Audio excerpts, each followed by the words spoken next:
as Ole said, this is my family, and I really treasure it, and I go back often and look at it, because all of these people are gone now. So that's why it's especially important to me.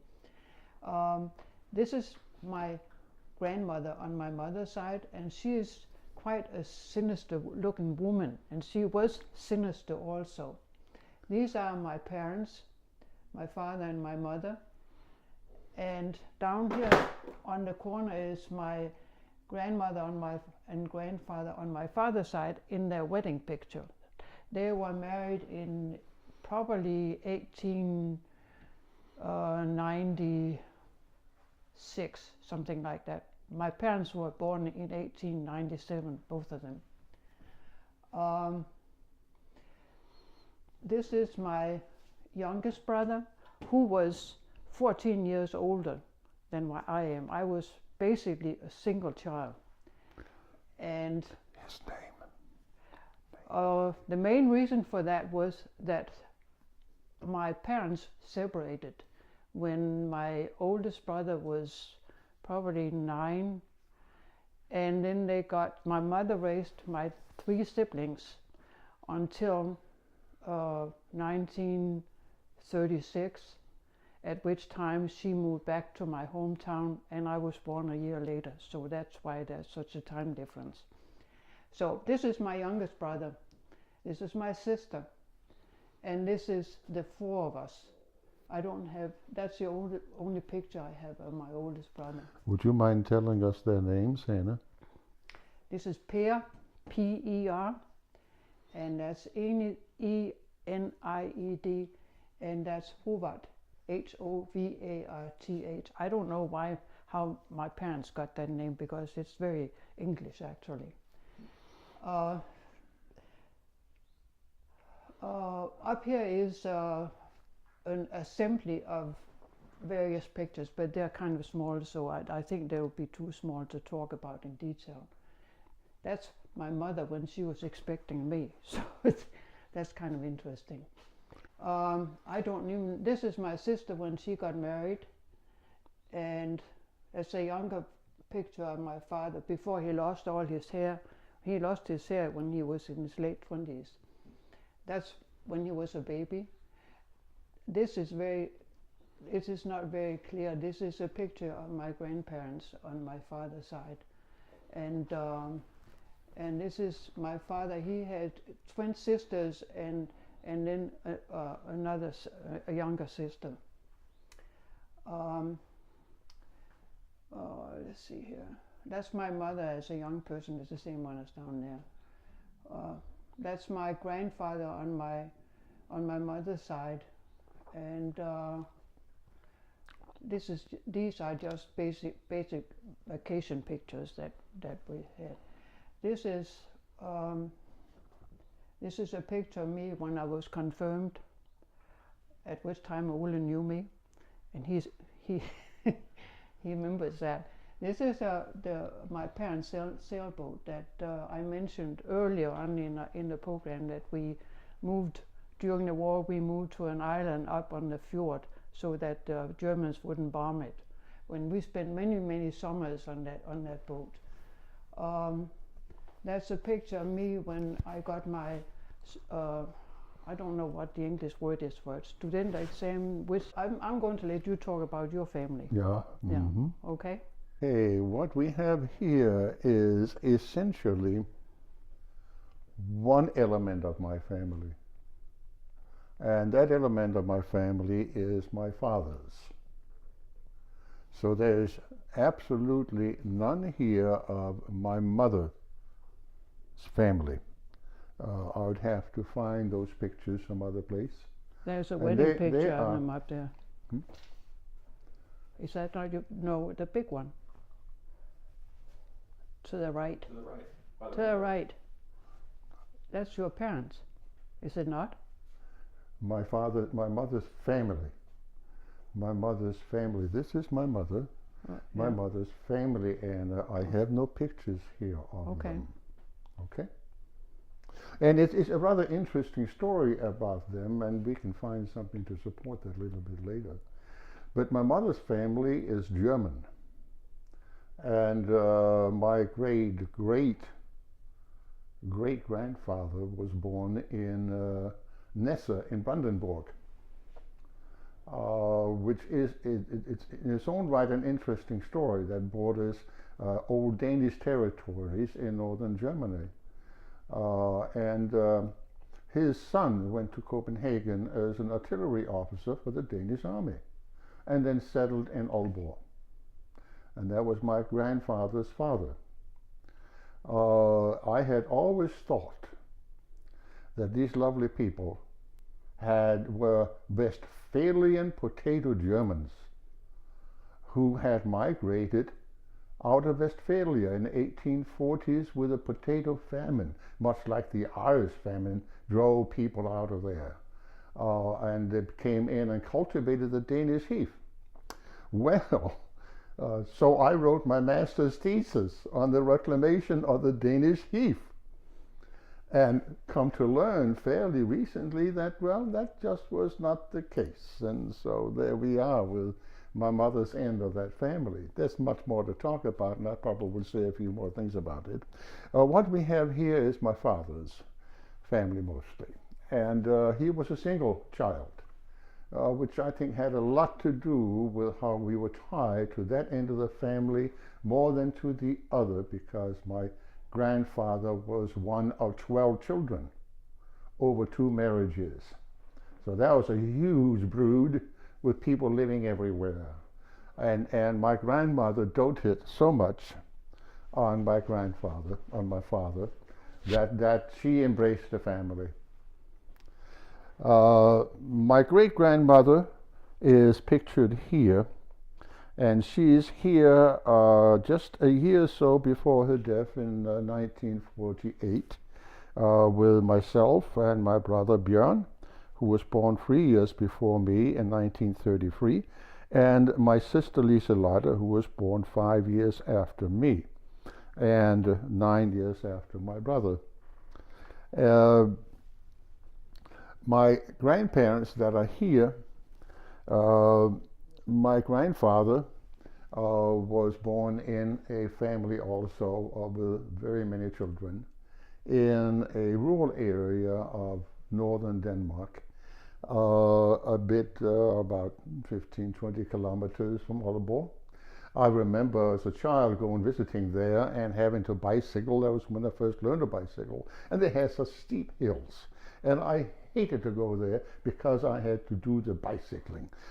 Subsequently, during the war, we really loved it because we went there in the summer periods, and whenever things got bad in our city with the bombing episodes of 1943-44. My grandmother and grandfather are having one of their anniversaries here. They were married in 1898 or thereabout. No, 1906. My father was born 1909, and he is here,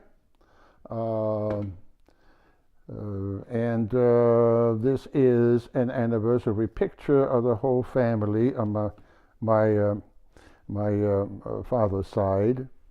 My grandfather became a baker. That was his idea of what he wanted to do. He didn't want to become a farmer. He didn't want to get another small share of the lots that were being divided among the males of the family. The farm areas and shares got smaller and smaller with subsequent generations. And so he went to the city. And actually, we never met many of his family members as a child or subsequently. He kind of divorced himself. My grandmother, this is her mother here. My grandmother was a almost evangelical Baptist. She became baptized by a young Southern American Baptist minister traveling in northern Denmark. He convinced my grandmother first, and then the daughter followed, and the daughter expected that of her new husband. As a result, they were baptized. My father was baptized. And when we, many decades later, came to the United States of America, there was this huge baptismal with my mother, my brother, myself, and my older sister, all being baptized at the same time in the First Baptist Church of Valdosta, Georgia.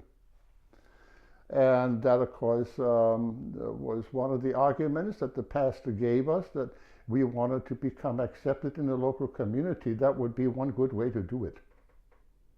I think that was a convincing argument. And that's about what we have here. There's a picture here of my grandfather, in his bathing suit, having a good time. My grandfather was a very lively elderly gentleman, and probably more so when he was younger. Kind of boisterous side. And what have we here? This is the old farmhouse in northern Denmark that he came out of. And this is part of the old farm that was converted into a living area where the family went during the war years, and where we enjoyed, as youth. I'm sitting here with my mother, and my brother is sitting on a chair. This must have been in the vicinity of 1940. There is a picture here. My father became a baker with the help of my grandfather, and he went through 3 years of learning, and in my grandfather's care. My grandfather owned consecutively 3 or 4 bakers in the city. And here is a picture of my grandfather. My father's in there someplace with the people supporting him in a bakery, and there's about 8 to 10 people here. So these were large affairs at that point in time. My father and my grandfather subsequently built a home on Hopeway in Aalborg, where my father had his first independent bakery. It was a fairly large home that had 3 stories, and it had 4 rental units on the second and third floor, with a bakery in the first floor. Then when you think about the fact that we were this kind of middle-class family, here's a picture of the house that we had in Valdosta, Georgia. It was a single room with a bed, with a small toilet, and even smaller kitchen jutting out in the back. And that was where we moved to in 1951, a family of 6, with my youngest sister, Anna, having just been born 3 months earlier. It was an incredible culture shock. Here again on the picture side, Anna, there's no difficult to not understand why I would fall for that lady. I remember back when I was, in fact, enamored with her when she was confirmed in 1950. I was 13, so it was must a year, be 50. it was a year before we left in it was 1951. 1950, yeah. And I was standing outside. I remember I was a Baptist, and therefore I was not confirmed into the Lutheran church. So I was one of the many people, family people, standing outside the church when she comes waltzing out. And I rushed to her home and gave her the big gift letter that is typical in those days, and ran as fast as I could away after that. It is kind of curious that this quiet affair I had with Anna, that was solitary, involved the year that my sister Anna was born, a long discussion about, so what do we name this child? She was a late comer. I mean, she was 10 years after my younger sister, and there was just discussion around the table. What do we do? What do we do? And I said, name her Anna. And There was a kind of silence around the table, and my mother looked at me and said, you know, that's an old-fashioned name. We don't much use that anymore. She said, but Anna is a good name. And so Anna became Anna and was born 3 months later. And so my father and my mother are here. It was a kind of an interesting aspect of their getting together. My father is 5'4". My mother is 5'8" or so.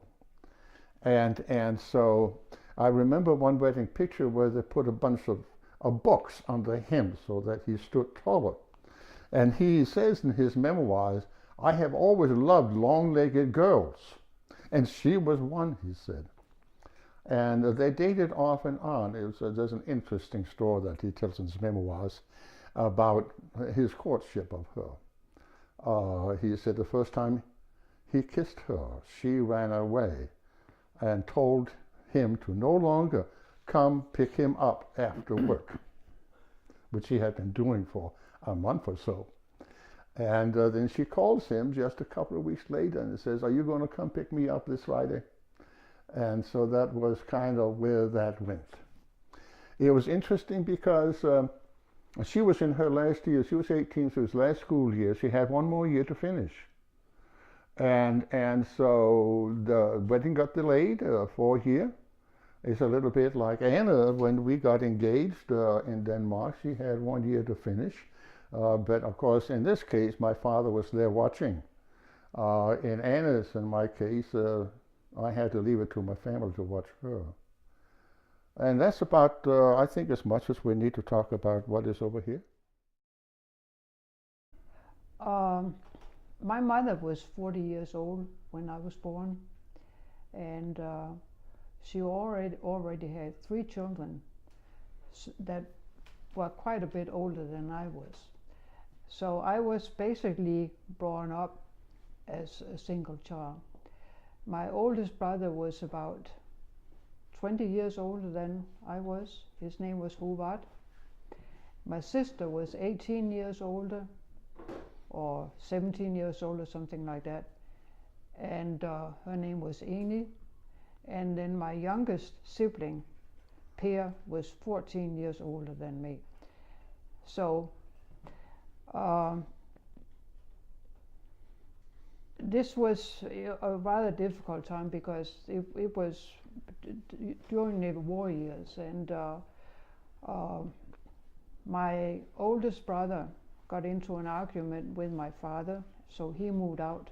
Basically, my father threw him out, so he was on his own, and became an apprentice in a machine shop, and got accredited, and after the war he moved to Sweden and established himself and was quite successful. My sister got married in 1947 or something like that, and she had 1 son. My youngest brother, when he got his studentereksamen, the one where he has the white hat, that Ole calls high school, which is not a high school, but anyway. Anyway, I'm going to have a comment on that later. He wanted to study medicine.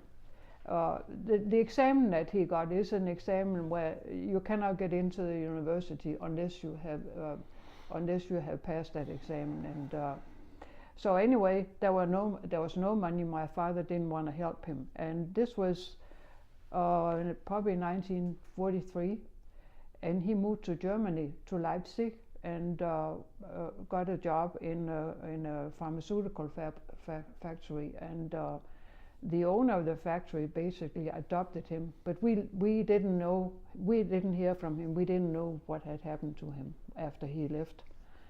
And one day I came home, and that was to been just after the war. He was in the bathroom washing his hair. That was the first time I saw him in 3 or 4 years, but that was kind of nice. My oldest brother joined the underground movement during the war, but we didn't know that. My mother especially didn't know, because she would have been very worried about it, so he didn't tell anybody. We found out from one of the neighbors. She said, "Did you know that your son was in the underground?" No, didn't know that. Yeah, she had seen him. He was out rounding up all the people that had collaborated with the Nazis. So that's how we found that out. But anyway, I have often thought about why I was very independent as a child, and I probably somewhat difficult to live with. My mother was a somewhat serious woman, but she had a fun streak, but she was not a person that really cuddly, comforting person, and so if I fell, for example, and hurt myself, I didn't tell her. I just took care of it myself. So, and I think that it must have not have been easy to live with a person like me, because I didn't tell her about what I did, and I was not always so good, and fell out of trees and got a big was swinging in the trees and swung into a barbed wire and was bleeding all over, and my mother nearly had a heart attack when she saw me. But anyway, that was how it was. I was never close to my father, and I don't remember ever having talked to him about anything personal. So my mother was the foundation and the rock in my growing up years, and later, when I was about 17, my parents got divorced, and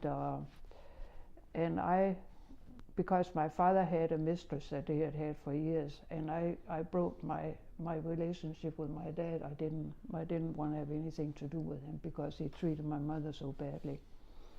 So when I was, would have been in the 10th grade, I couldn't decide what I wanted to do. So I worked for a while in my father's business in the office, and then I decided, well, I better go and get a student exam, which is a third year degree that you have to have in order to get somewhere. But it was too late to enroll, so I said, well, I will just go to night school and get it. And it was very intensive. It was a 2-year program, which normally takes 3 years. And so that's a mathematical line. There was a language line, and I took the language line. And the first 2 months, I basically went to movies at night.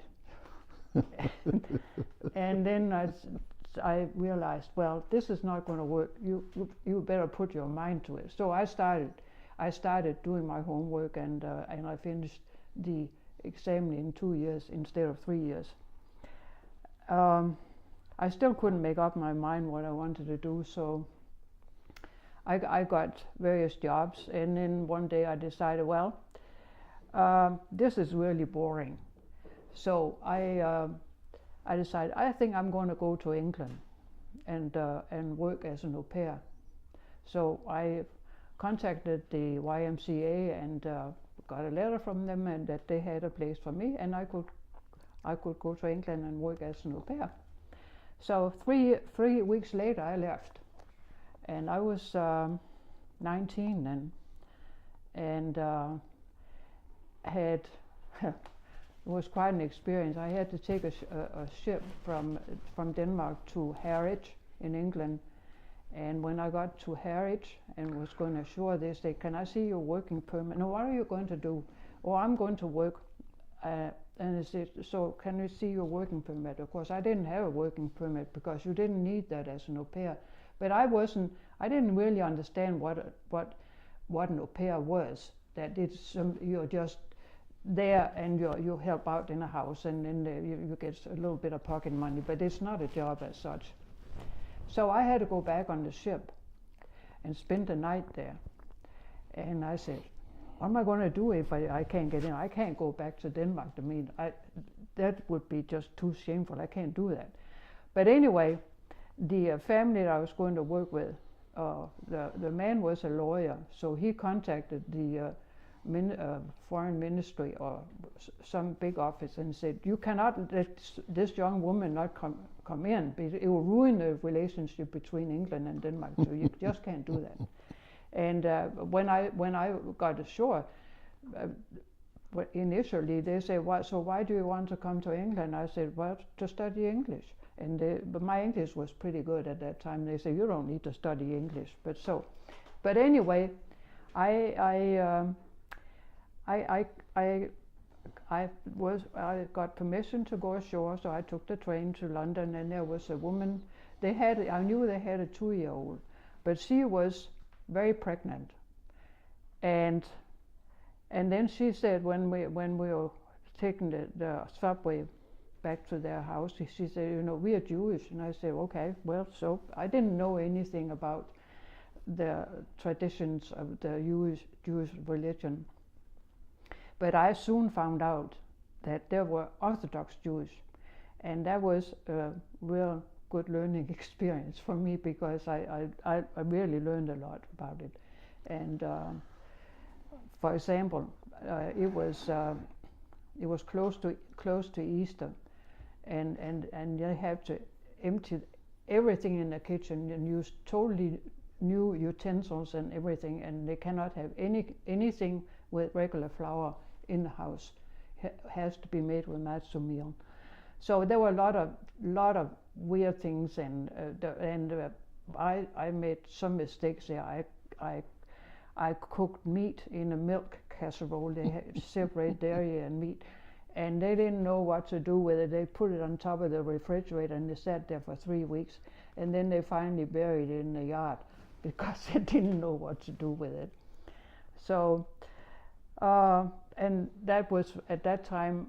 I heard from Ole. He had come back from Japan, and we started corresponding, and so I think he can start now, because this is the time when we started becoming acquainted again. Yeah. Oh, well, of course, Anna brings up a lot of interesting things that then ignites ideas about what to talk about. But I think I ought to go back and just say a few things about my upbringing. I was the second in line. My brother was 3 years old. I was born in 1936. My mother had great difficulty with me.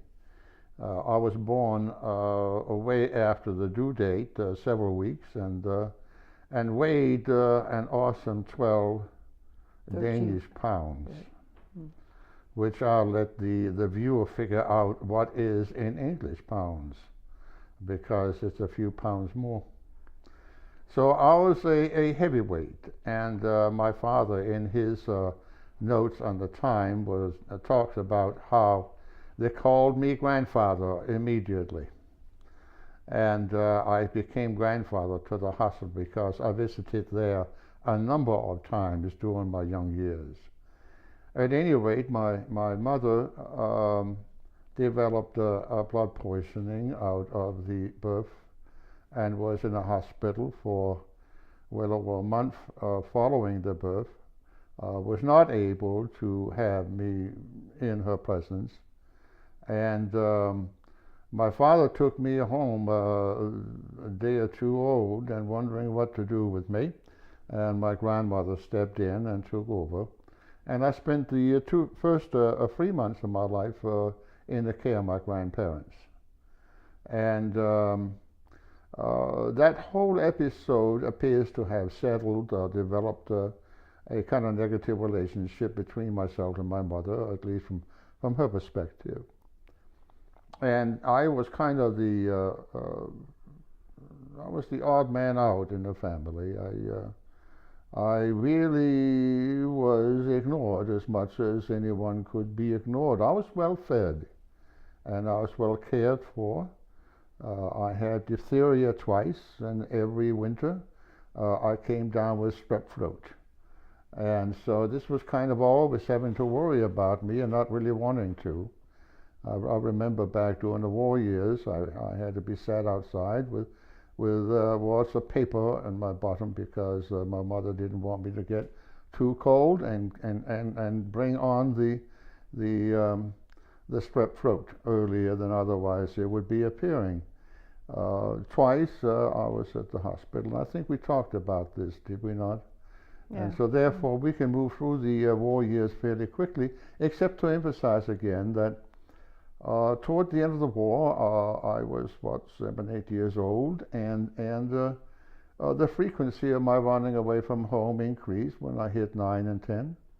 I went to my grandparents usually, sometimes to my aunt, and it was in my aunt's care. Now both partners would call my mother and said, well, Ole is here, and he would spend the night, and so on.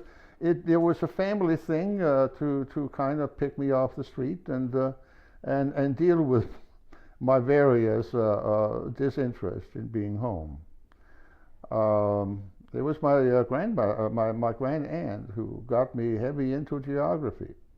She had old atlases, and I would copy names off of old atlases, arrange them alphabetically, and I would learn a lot about what was where at a fairly young age. Well, my dad had issues with the bakery and decided to not any longer be a baker after he had been there for 15 some years and bought a tobacco shop in Central Aalborg. He began drinking too much with his buddies and became something of an alcoholic. And it was easier for him in that condition to then convince my mother that the better way of life would be if we all went to the United States and unhooked with whatever elements had brought us into, well, his difficulties more than anything else. So much to the sorrow of my mother's sisters and my grandparents, but my grandparents were actually supportive. So we moved to Valdosta, Georgia in 1951. I hit New York on my 15th birthday.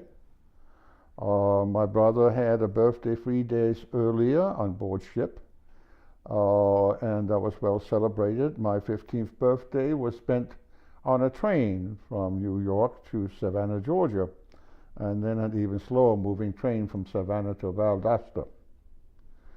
I remember learning all about how to adjust my footrest and not knowing how in the world that was to be done.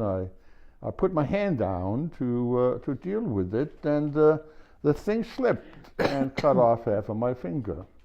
And so it was a search for the doctor on board, and there was a nurse on board, and she wrapped it up, and I had a ticking finger for the next day or so.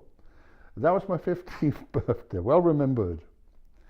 We moved into a house that can be shown on the video, which was a flea-bitten, rat-infested. My mother's first animal saw in there was a snake crawling away in the corner, and she came with a 3-month-old daughter, a 10-month-old daughter, a 15-month-old son, and an 18-year-old son.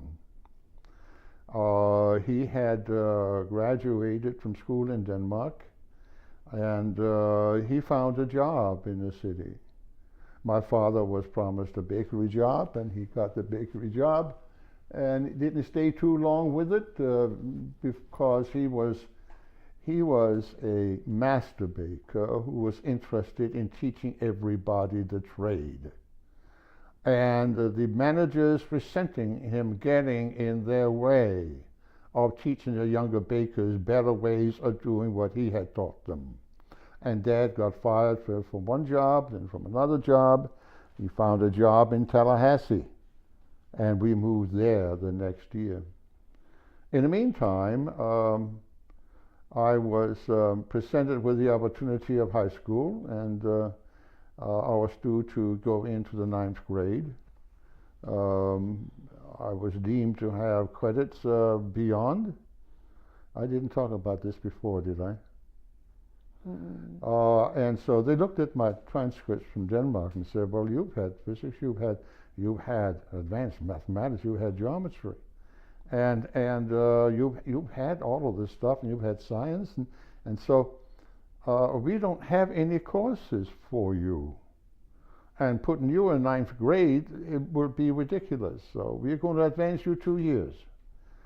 So I jumped immediately, just a little after my 17th birthday, into my junior year in high school, which was not the best of all worlds for me, because all of a sudden, with my poor English in a southern town, remembering you have to kind of figure out how they were speaking in the South, which was truly not the Queen's English, which is the only English I had learned.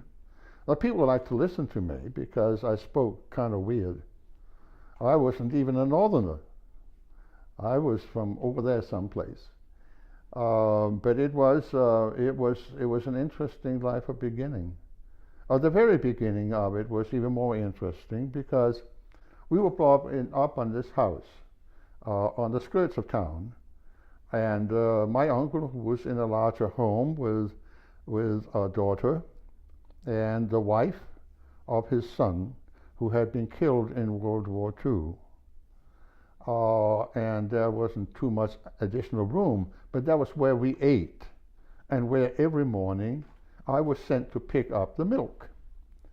And that was an interesting task. I went up to the tenant farmer a little ways up the road, and that's where I showed up with my empty milk bottle, and they went out and filled it up. It had been filtered. It was still warm from the cow. And so that was a nice, neat experience.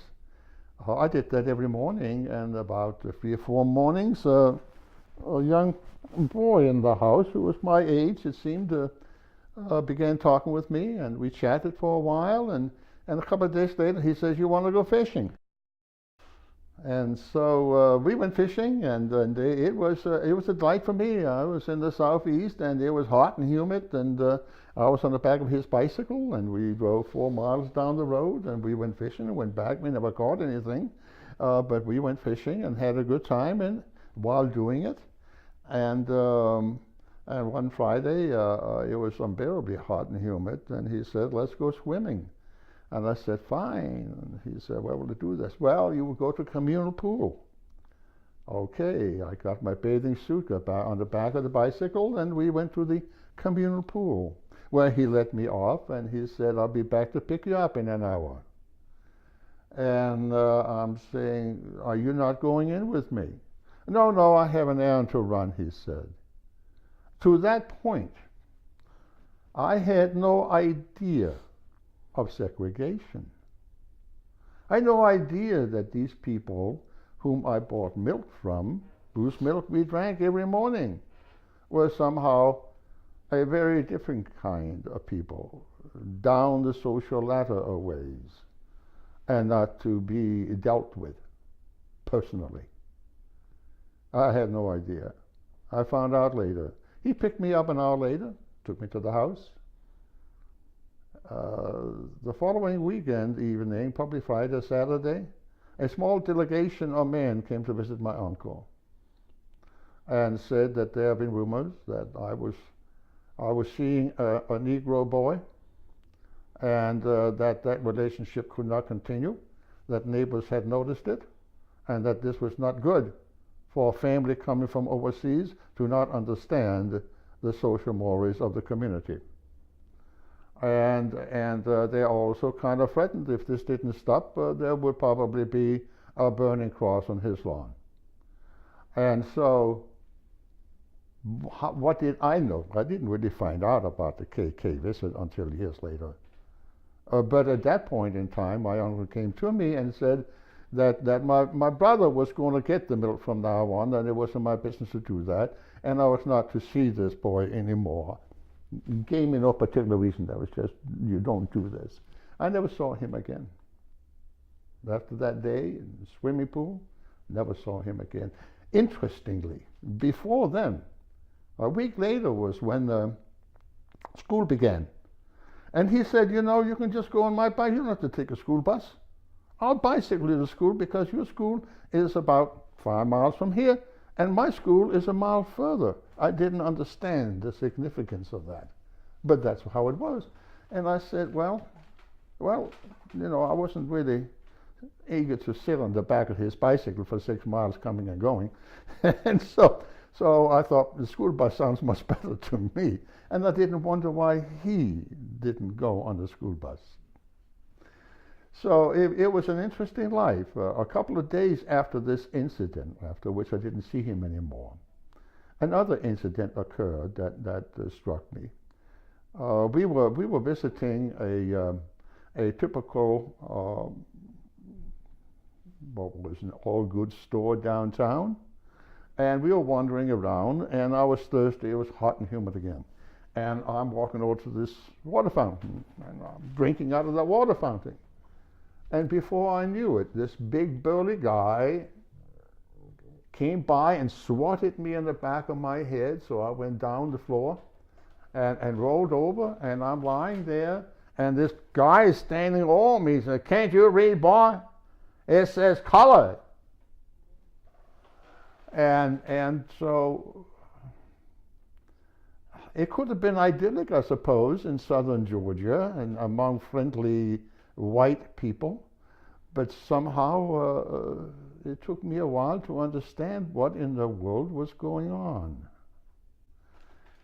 I began high school, and there was an idea about how do you fit in, because the kids in my class were a couple of years older. Now I was in a bus with them coming and going, and so I could say a few words to this and that, and basically I was isolated again. And I said to myself, I need to do something. I went to the band director and I said, I'd like to play in a high school band. He's looking at me and says, "Son, what the instruments do you play?" I said, I don't play any instruments. And he said, "Oh, well, at that point in time, if you want to play in a high school band, you played in a high school band, instrument or no instrument, they would hand you something." And so he handed me the cymbals. So from then on, I attended all of the high school football games. This was the year when Wright Basemore, the biggest coach in the state of Georgia, took the Valdosta High School team to the championship, beating everybody, including big teams from Atlanta. And there was Ole Gade. He was at the back, clanging the cymbals at every middle of the games. I saw the world. And so I went clanging with the band on the field for the fall during the football games. And that was very important for me, because I became a member of the community.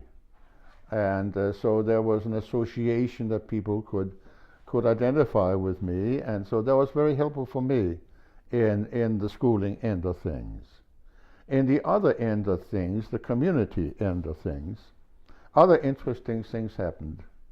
And I indicated before that this was when the pastor of the First Baptist Church, my uncle and his family were all members of the First Baptist Church.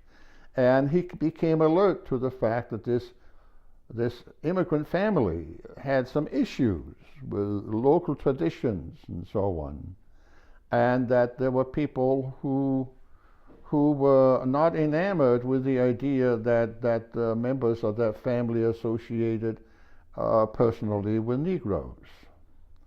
And so therefore the idea was, let's get them all baptized and welcomed into the family of the First Baptist Church. And so we did, and so we became welcomed, and we became part of that community in a very formal and water swallowing way. Um, but the band and the school again, because we stayed only in that environment for 1 year because of my father's situation with his job. But I told Mr. Sturgio, the band leader, that I wanted to stay in the band during the spring term because that was good. And I said to him, but I really would like to have an instrument to play. And he said, what do you want to play? And I said, I would really love to play the French horn. He looks at me and he says, do you know how much a French horn costs? And I said, yes, well, I can't afford anything. There's no way I can afford anything. They had already pleaded with the parents of the band. They had a little organization that helped people like me manage to deal with the cost of being in the band. And they outfitted me with uniform and whatever, and there was never a cost to my parents for my participation anywhere. Hotel costs, food, bus, all of this was taken care of.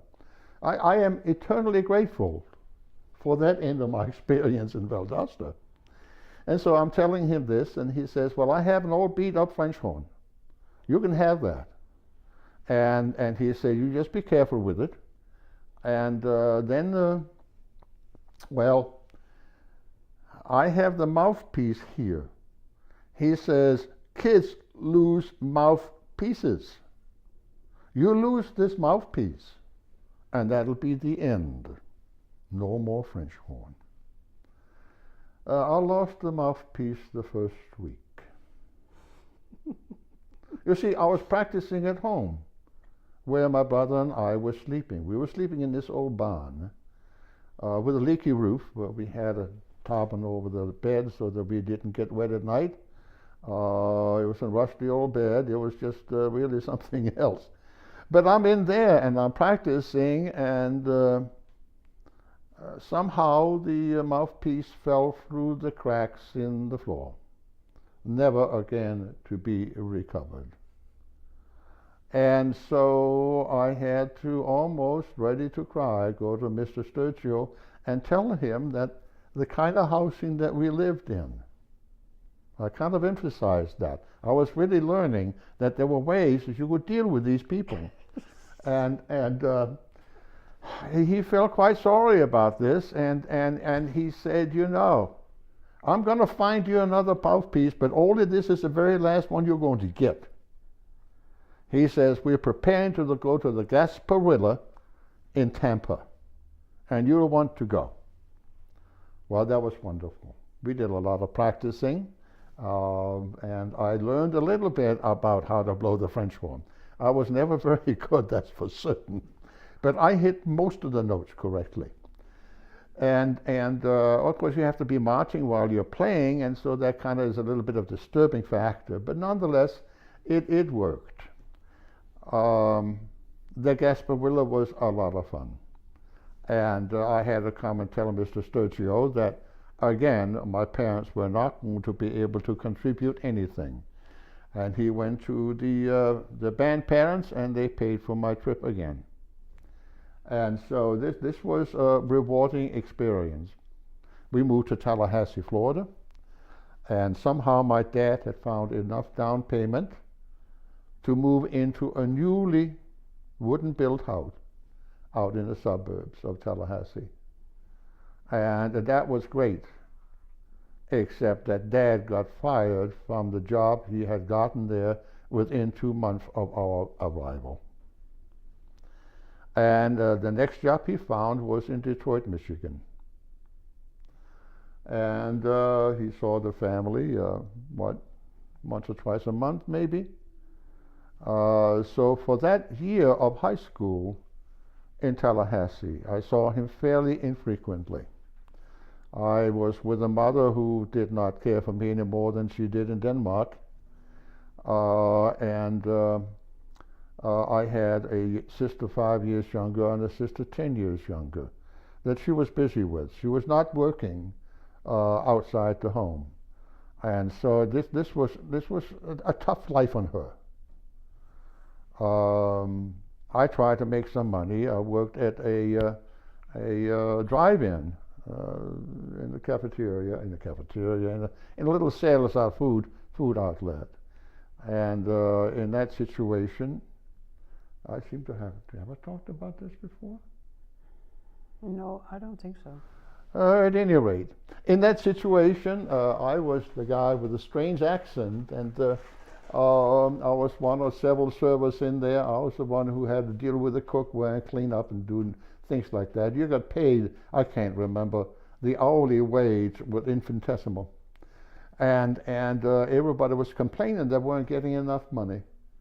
And so they petitioned me to go ask the manager, figuring that perhaps my accent would turn him over or something. So I actually went to the manager and I said, listen, we really would like to have another 5 cents an hour. And he looks at me and he said, you want more money? And I said, that would be very helpful. And he said, well, I'm sure there must be other opportunities for you in town. You're fired. And so that was my long-term experience with employment initially. I graduated that year. That was a very interesting experience because, again, we had no money. In fact, my picture is not in the annual because we couldn't afford the $5 that it cost to get a picture taken and put in. So I'm not there. And yet, I was now 16. And I had actually fallen for some of the girls in my class 2 years older than I. And one of them, because here I no longer was in the band, what do you do? They were more stringent because I went to the band leader and he said, well, what can you play? I said, a French horn. He found a French horn. He said, play something for me. That was probably one of the more gruesome things I've ever experienced in my life. It was terrible, terrible, terrible. He says, you can't play the French horn. You need to go learn and then come back. And that was the end of my experience with bands. So I said, okay, so what do I do now? Well, I will join the track team. So I went and I joined the track team, and the guy, coach says, well, buddy, can you run? Well, I can run in a mile. Well, because I'll walk 5 miles to school. When the school bus wasn't there, I would walk home. And so I could run long distances, I would have no doubt. And I trained for the mile. In the same time, I had gotten a crush on a girl in a classroom. Her name was Shirley Raker. She doesn't mind me mentioning her name. She'll come up later in the conversation. And I said, you know, Shirley, I'm going to be running a mile this afternoon at the first track meet. Would you come? And she said, well, I don't know, I have to do something with my mother. And so I'm turning out for the track, and there she's sitting in the stands. For heaven help me. Oh. And well, I am in there and I'm running as fast as I can. Our first meet, we'll meet 2 other teams. Ole came in very last, a long distance behind the second to the last. Shirley, she was long gone.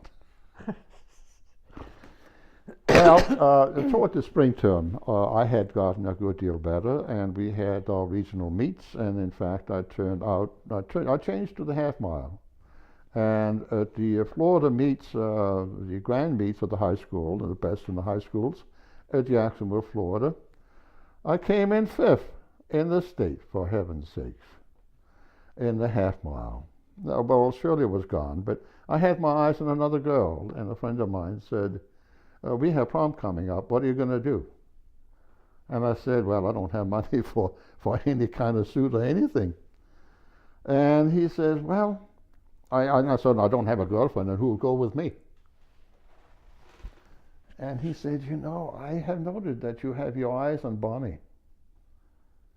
Oh, remember Bonnie Summers? Mm-hmm. And so, my goodness, and I said, she would never go with me. And he said, I think she might. So his girlfriend was the best friend of Bonnie.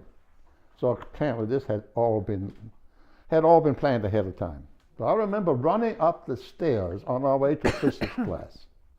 I'm passing Bonnie, and I'm saying, Bonnie, will you go with me to the prom? And I'm gone. And as I turned the corner, she said, yes, Ole. And the next time I saw her was when I picked her up for the prom. And so it was. Ole's love affairs were not to be, well, I'm not sure what the right term is.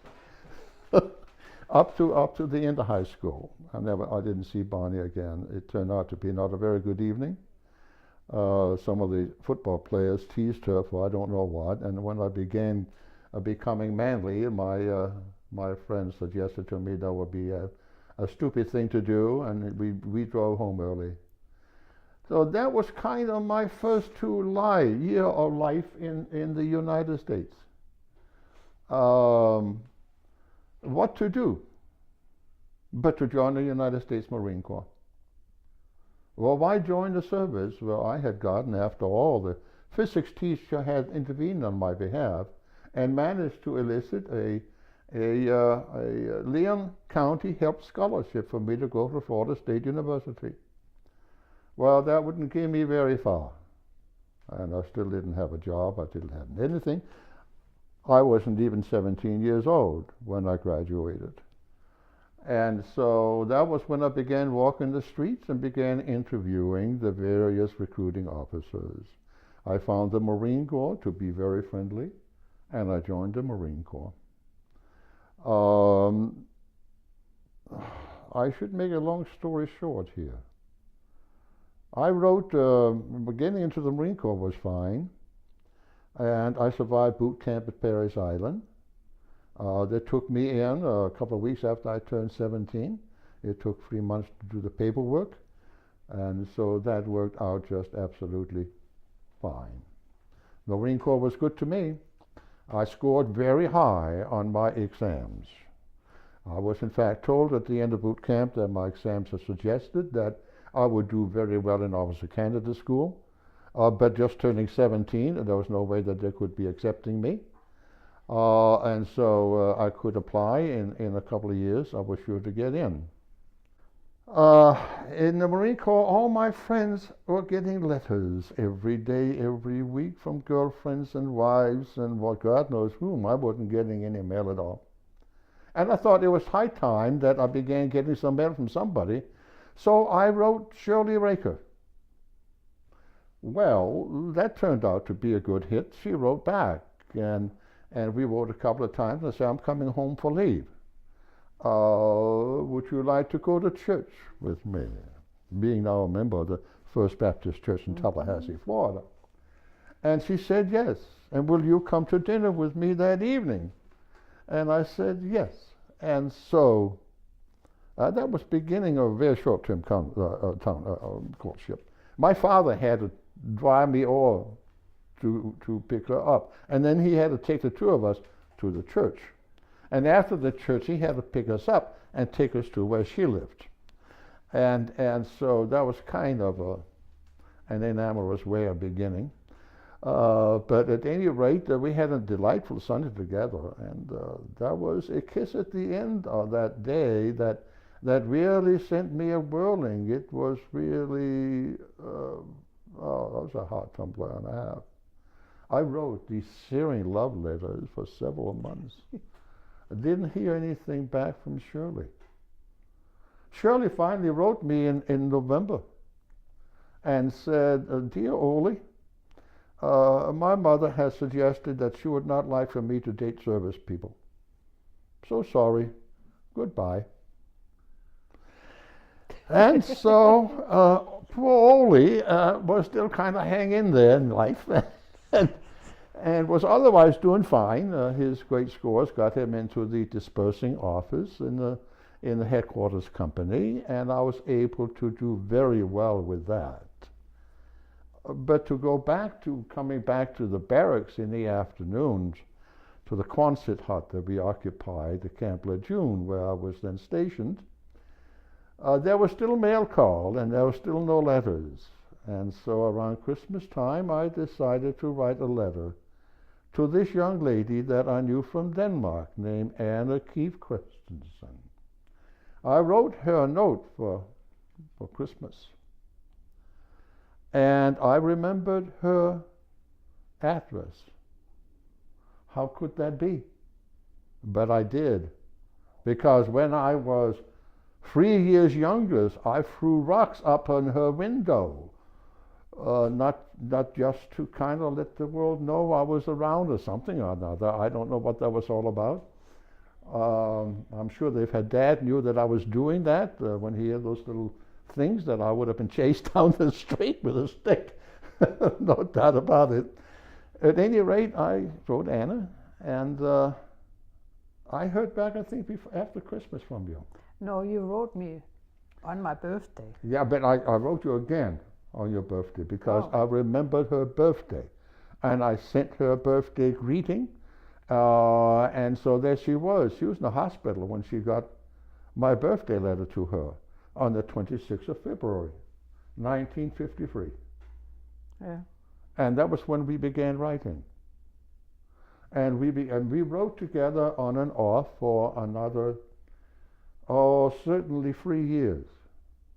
Yeah, something like that. Yeah.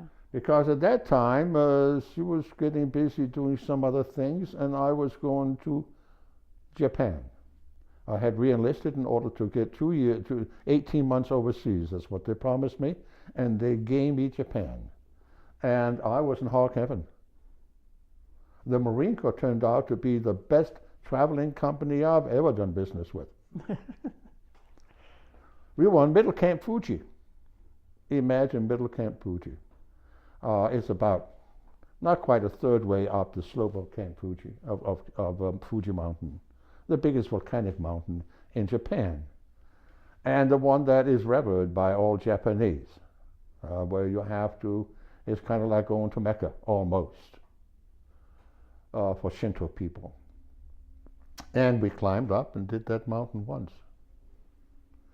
One of the necessary, I suppose, things for young men in uniform at a base like that is that it's totally void in women.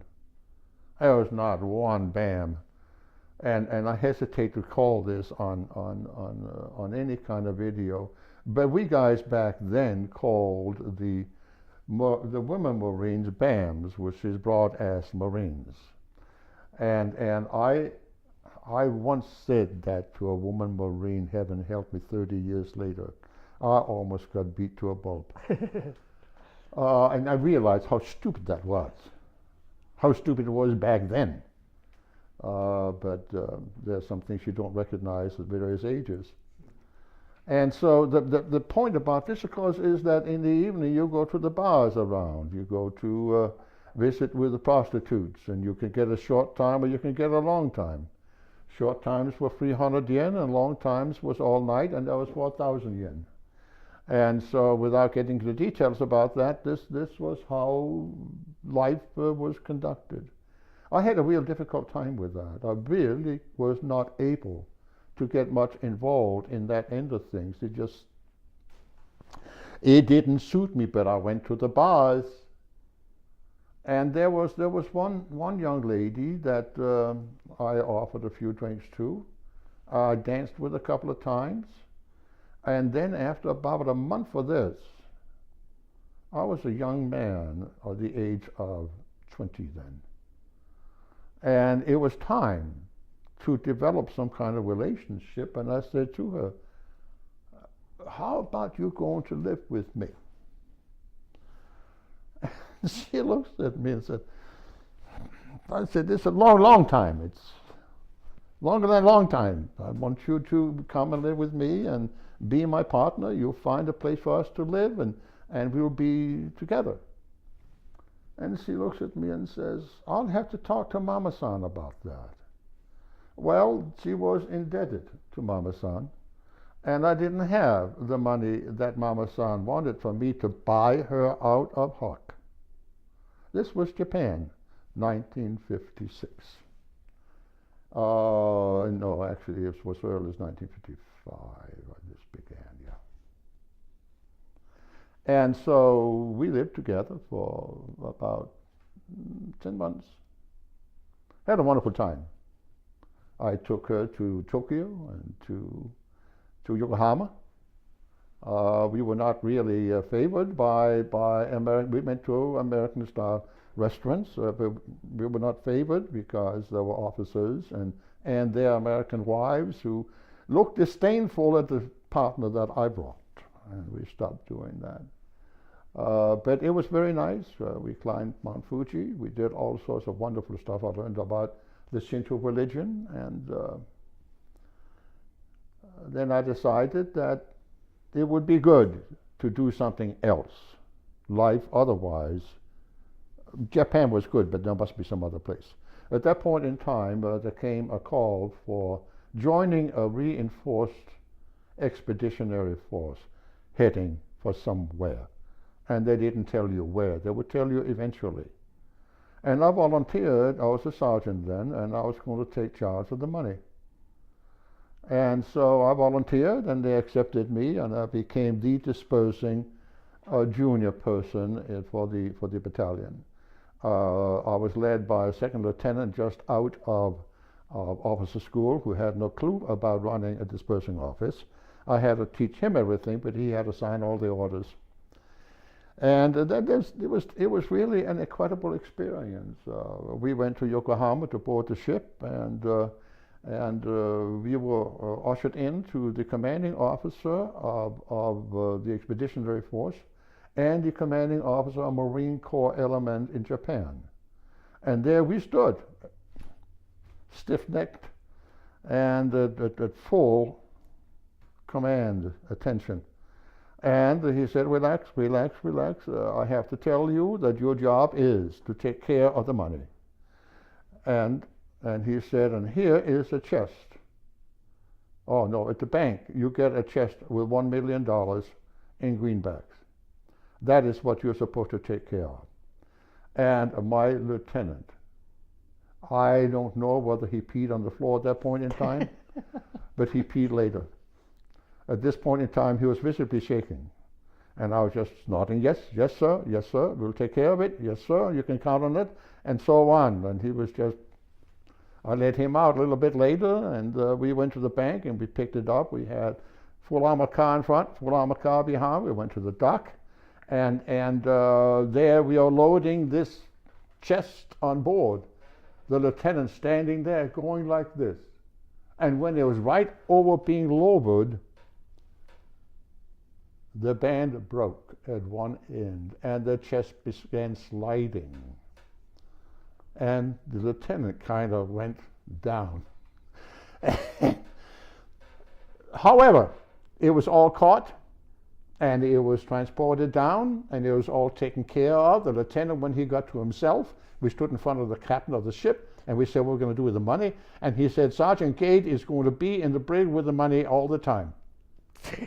And I said, sir, Lieutenant, sir, I am not going to be there. They have guards in the brig. So we are getting on board ship, and much to our surprise, we left almost immediately. You see, offshore there was a tornado. And not a tornado, there was a typhoon. Yeah. Also known as a hurricane, and it was a real bad typhoon, and it was going directly toward Yokohama and into Tokyo Bay, and the swells were already beginning, and they were saying, we cannot have this AKA, this is a World War II troop carrier, sitting in harbor with this storm. We better get out and ride it out. And that ship went directly into the middle of the hurricane. None of us have ever experienced anything like this. You have to think about how do you stuff 1,000 Marines into a small troop carrier? Well, you have two huge compartments in the bottom of the ship where there are cots that go 1, 2, 3, 4, 5, 6. And they're crammed together, so the passageway between them is, I would say, about this. Well, I chose to be on the bottom, figuring then I can get in and out quickly anyway. and I wouldn't be stepping on people coming and going. And so that was a reasonably good choice until about 3 hours into this incredibly rough weather. Everybody went to bed, by the way. All of a sudden, it began raining inside the cabin, and it was stuff being thrown up right and left. I said to myself, you got to get the heck out of here. But where do you go? Well, the toilet for each cabin, they were huge. And you had a sink, and over here you had all the toilets. And I went and I got into this. I think I probably had a small session at the toilet in the other direction first. And then I sat down on it and I tied myself with my belt to the toilet. And I sat there for 4 hours.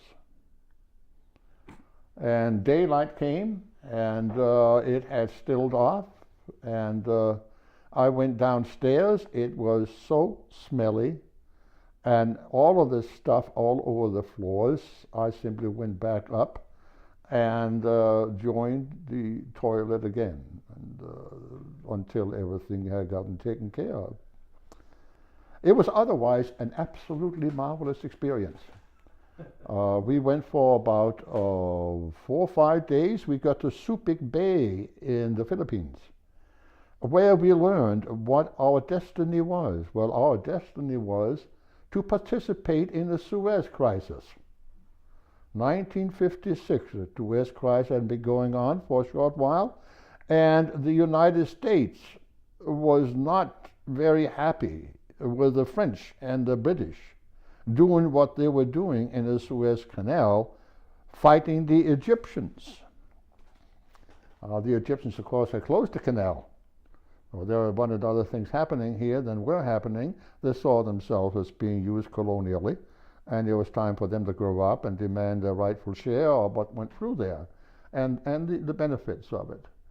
And so they closed it down, and France and England went to war against them. The United States military, the Mediterranean Fleet, was actually kind of on the verge of protecting the Egyptians. But what they did instead was to haul out all the Americans. So Marines were involved in North Africa in hauling Americans out of Egypt, Alexandria especially. And we were to go to protect American interests in the Persian Gulf. That was our duty. And then, of course, we might also have to be involved in evacuation. But most of all, this was a fighting element. This was a reinforced battalion. We had small tanks, we had artillery, we had all sorts of stuff. And so we were ready to go to war. Ola Gade was not, but the rest of them possibly were, I don't know. But I had to participate in landing exercises. And so you crawl down this ship on great nets, and you wind up in the landing boats, and you storm the beaches. So I have learned how to storm beaches. I have learned how to crawl down shipside nets and getting stepped on by the person on top. So that was about the worst thing that happened to me in that engagement that lasted for 3 months. We went all the way to the Persian Gulf. And at that point in time, it had taken us so darn long that the war was called off. It was quit, and there was no more war. And we had gotten just to the Strait of Hormuz. And, well, okay, we turned around, expecting to go back to Japan directly, or some other place. What are you going to do with 1,000 Marines who have been sitting in a boat for 3 weeks, 4 weeks? And you know, sucking thumb and otherwise trying to stay in shape, but basically spending most of the 24 hours playing cards downstairs in the hold. And we were busy sending or putting money together for being sent overseas. We had as much as $10,000 in the name of some of these Marines who had run them at night.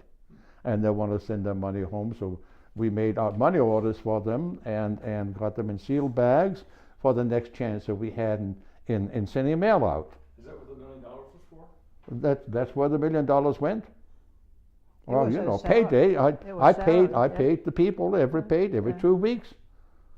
You pay, and every 2 weeks, within a week, half the complement had no money, and there was no place you could spend it. And so, uh, at any rate, that was part of the sad end of that. I never played a game, but I was certainly deeply involved with people who did. And so the question is, what do you do with an AKA where you no longer have the the requirement of having to go to war? And so wise people in Washington, D.C. decided, hey, Suez Crisis, you know, we have armed forces around. We ought to send this AKA on a visitation cruise back to Japan. We'll have them stop in Pakistan, in India. We'll have them stop in Ceylon and Singapore and Hong Kong. Yes, we'll show the Chinese where we are. And then we'll go to Japan. Now, this turned out to be as good as any cruise line I have ever been on. Because, you see, I didn't have all that much work to do. Because once I had caught up the pay records, these people were not traveling anymore. It was already set, part of their money was sent out of Washington to their family or whatever they had already agreed to do. All I had to do was to pay out money and then record the money that's been paid out and deal with money orders and such. That was it. So most of the time I was up on deck and taking in the sun. And you know, I had to kind of get out of the way when the daily call twice daily came for seamen man your brooms, and they had to sweep down the decks and so on. I had to kind of get out of the way. Other than that, this was good. But we ran out of food fairly soon. We were in Pakistan when we ran out of food. And in Pakistan was when I decided that I needed to go out in town and find out what was going on. Again, I did not go to bars, and I did not go to any other places. And there were people on the dock ready to take these Marines and show them where the action was.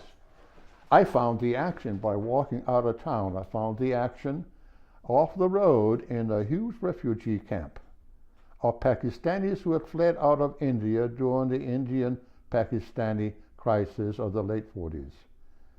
And I'm in my uniform. And I'm looking at this fence and I'm seeing a bunch of young people down toward the gate and kind of walking in their direction. All of a sudden, some of these people began hollering. Here's this guy, a foreigner in a foreign uniform. Let's go get him. And it wasn't long before people were going like this and running toward me. And I'm saying, I don't think this is going to be a healthy environment. And I ran my famous Florida half mile in about half the time I did it in Florida. This was a Marine running from the threats. And, you know, I had never regretted doing what I did. I would be dead otherwise. At any rate, that was Pakistan. And we went from there. We were out of money, and we had picked up food in Bombay. And this was Christmas time. We had no food for Christmas. We ate gravy and potato. That was all we had for our Christmas evening meal and Christmas Day meal. That was it. And water. And so we were starving. We got to Bombay. And then they brought in the money, and we brought the money. Oh, that was a fanfare. The lieutenant and I made arrangements, they made arrangements from outside for us to go to a bank of one of the British banks to pick up another $1 million in greenbacks. And so we did, and that was something else, because there was at least There was at least 3 police cars in front and 3 police cars in back. The embassy had furnished the embassy guards in jeeps in front and back. I was sitting with a submachine gun next to this big case of money, and the lieutenant was just sitting there shaking in the front seat. It was an interesting event. So what the government had done in the United States decided to send us on a goodwill tour. And it was a little bit like Teddy Roosevelt's Great White Fleet that was built and sent around in 1907 or something or another to indicate to those countries who were not aware of it that there was this rising star, this powerful nation called the United States of America. And so here's this little AKA with 1,000 women-starved, joy-starved Marines being let loose on these unsuspecting cities. And that's what we did. We had a lot of fun. It was a great time had. We came back to Japan. We stayed in Japan in the base for a very short time. I went back living with my partner, and until about a month or so later, when they announced that we are closing down Middle Camp Fuji and we are transferring all of you to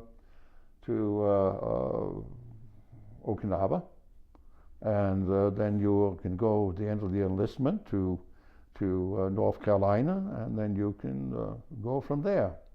And that's pretty much what happened. There was not much else to be said about that. I hated to leave her. I had offered to marry her because she was pregnant, and it was clearly my responsibility. I wrote my mother and I said, well, you know, I may be coming back with a Japanese bride. And my mother wrote back and said, don't you dare do that. And I talked with her about it, and she said, Ole, tomorrow I'm getting an abortion. And she said, I would never marry you and go to the United States of America. And so that was kind of the end. It was not an unfriendly end.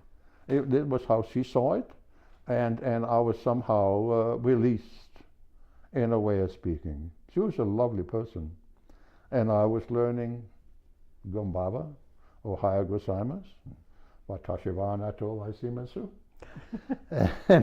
And so it was a spattering, but that was it. And I was home by myself, and that worked out.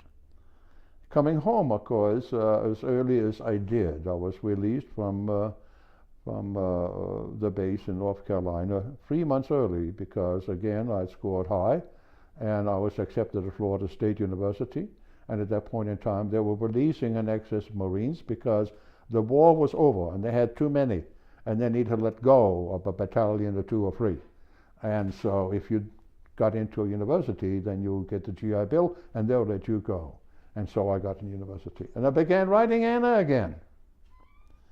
And so that's kind of where we began redoing something that fringed on a courtship. And it did that for a while.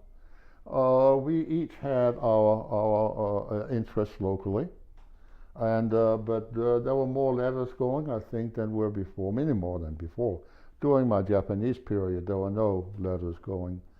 And so at one point in time, after 2 years in Tallahassee, I was then working for a bank while I was going to school. They hired me because I had Marine Corps credentials, and I had worked in a pay office, and with the Marine Corps credentials, certainly I could be the one that went out and collected the past dues. And so that's what I did. And after 2 years, I was having no luck with anybody, and I decided it was time to get serious with Anna. I told my mother, I'd like to go to Denmark. I'd like to go visit Anna. And my grandfather paid the ticket. And I went to Denmark. Yeah. I knocked on the door. Anna wasn't home. What happened there, Anna? What was that all about for you? Well, you know, I certainly didn't expect anything to come out of it. And She didn't know what was laying ahead there. No, I mean we each had our relationships, and I was not romantically. I didn't care for him romantically. I was just. It was a nice correspondence, PayPal relationship, and but there was no romance in it as far as I was concerned. So, but to go back Yes. to catch up to this, when I left England, I decided. Well, I still couldn't make up my mind what I was going to do. So I went to Copenhagen, and I got a job in a pharmaceutical factory where my brother was. He was director of the patent office, so he got me a job there, counting pills and whatnot. And so at least, and I moved into a room in the backyard in Copenhagen, and where I have access to kitchen. So I worked there for a couple of months, and then I found a good friend at the place where I worked. So we decided, well, we'll take a summer job in northern Zealand. It was like the company, the pharmaceutical company where I worked, had a place where their higher employees could go and spend time in the summer with their family, and this is a vacation, a Gilleleje vacation area. So we got a job in the kitchen, and so we worked there for a couple of months, and then in the meantime I decided, well, I better start doing something. And so I applied to a nursing program in one of the major hospitals in Copenhagen, and I got accepted. And I went to school, had classes for half a year, and then we were sent out. I was sent to a surgical ward, and I really liked it. And I worked there for 6 months, and I got much more responsibility than I actually should have had, based on the training that I had. And then after that I was sent to another ward where there were more like, I don't know what you call it in English, internal medicine, I guess it would be. And that was really boring, because I didn't get the responsibilities that I had before. And then also at that time, nurses in Denmark were not paid all that well. This was it takes 4 years to finish the program. And I said, well, and my friends were taking off, they were going dancing, and I had to work because, you have night shifts, and I said, this is not worth all this, and I'm not going to get paid for that for 4 years. I'm quitting. So I quit. Well, I had to do something. So I have always been good with languages, and so I decided, well, I'm going to enroll in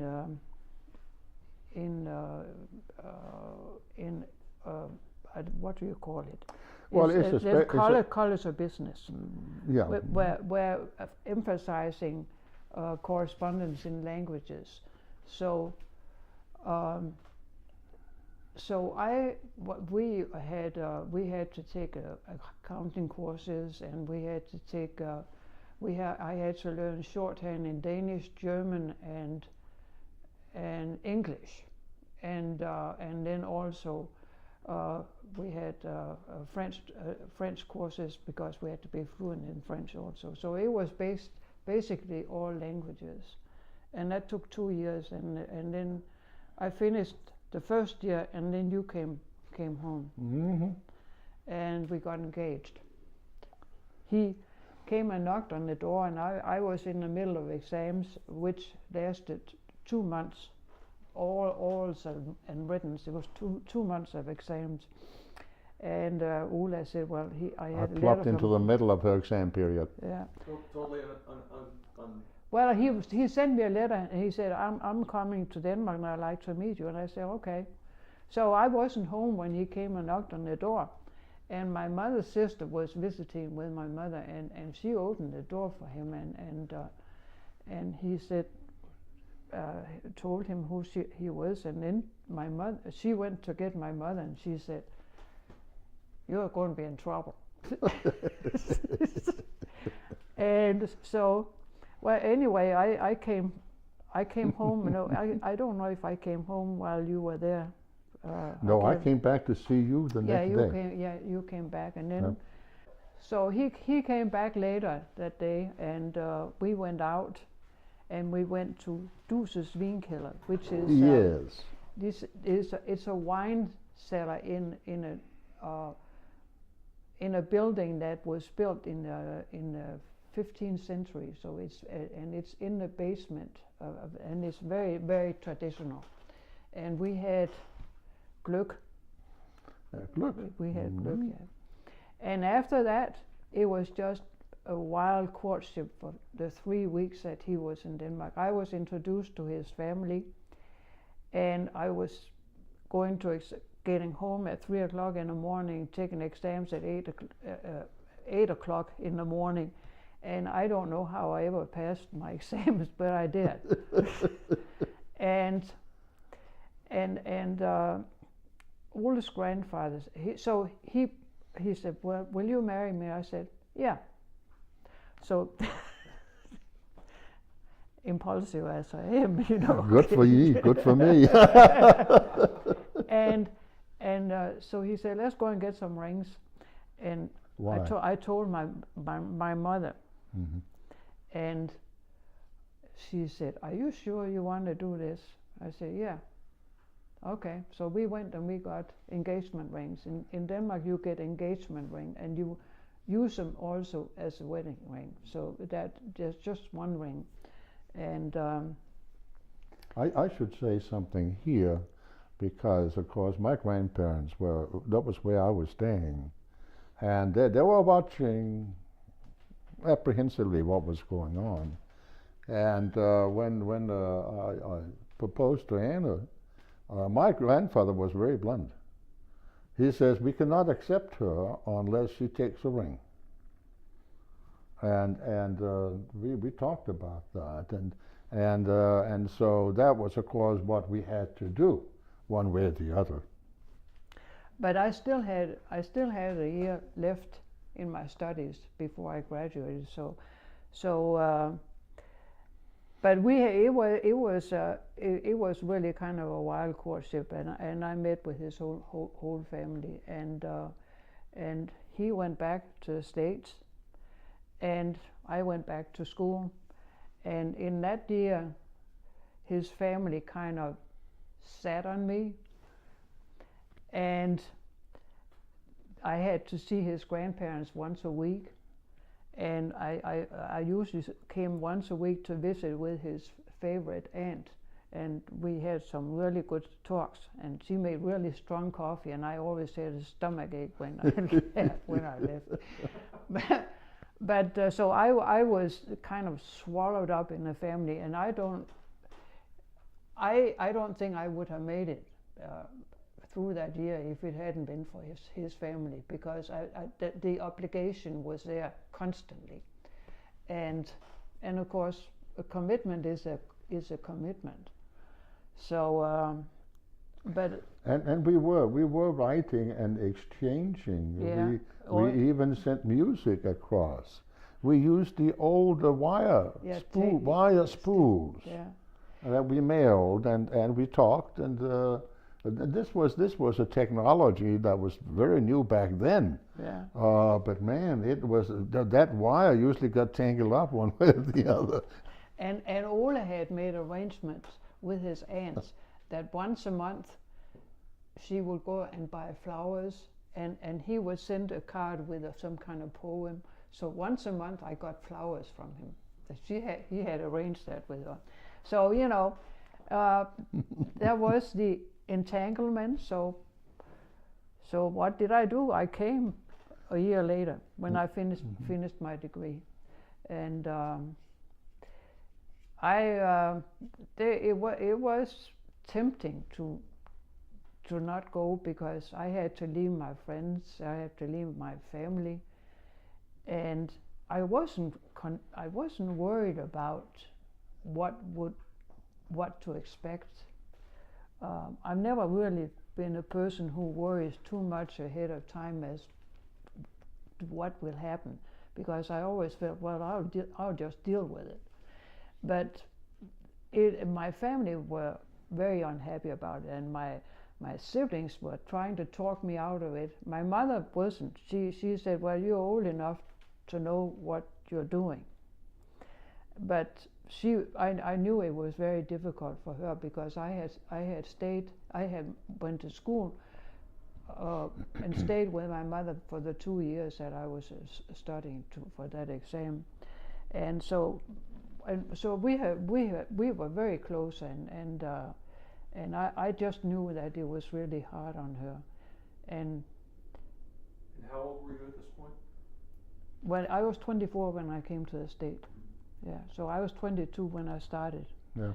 And but my aunt, my mother's sister, told me when we went back to Denmark in 1964. No, let's see, 64 we went back. Yeah, she said, yeah, it was really hard for your mother. She left your slippers, my house slippers, the same place. She just left them. She didn't move them. Yeah. So. Well, Anna was her child, and she was the one that remained behind after everybody was gone, and so it's fully understandable. Yeah. But so I came on the ship. I came on a Swedish ship, and landed in New York. And Ole's parents had some acquaintances that lived in New York, and they met me at the ship and took me to the train station, and got on the train, and there was an experience of getting to the train station. I had to go to the bathroom, and in Denmark, if you have public bathrooms, you have little cubicles, you have your own little room. There's no hole under the door or anything. And in this bathroom, you just had a 3/4 size door. It was open on the side and on the bottom, and I thought, wow, this is weird.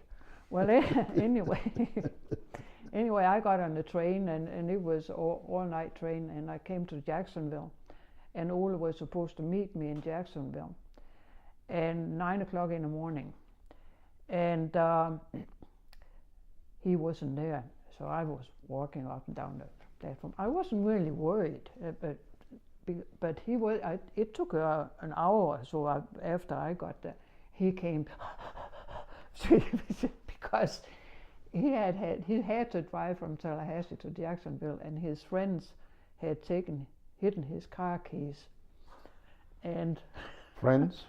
Yeah. My brother included. And then it was a morning with typical Florida fog. You couldn't see anything. It was dense, all the 150 miles from Tallahassee to Jacksonville, and they did not at that time have those nice lines in the middle of the road. No, it wasn't even it wasn't an interstate. No, it was not. No, it was the old US 90. Yeah. So here you are, you just newly arrived. Your fiance is nowhere to be found. He's not there. You're probably thinking, I'm out of here, right? No, I wasn't. That's not the kind of woman she is. I wasn't really worried. I wasn't thinking, what if he doesn't come? But I wasn't worried about it. But the big problem was that I had a big suitcase. We still have it. It actually goes back to 1920s, and it's. But with all my stuff in, and it didn't come in. So I didn't have any clothes, and so and I wasn't. It was hot. I came in August, and it was so hot, and I mean I had never been in those temperatures, so I had to borrow older sister's shorts, and she was about twice my size. So yes. But eventually the suitcase came, and then we got married 3 weeks after I got there. Yeah, 3 weeks after I got there, we got married. And that's another story. Yeah.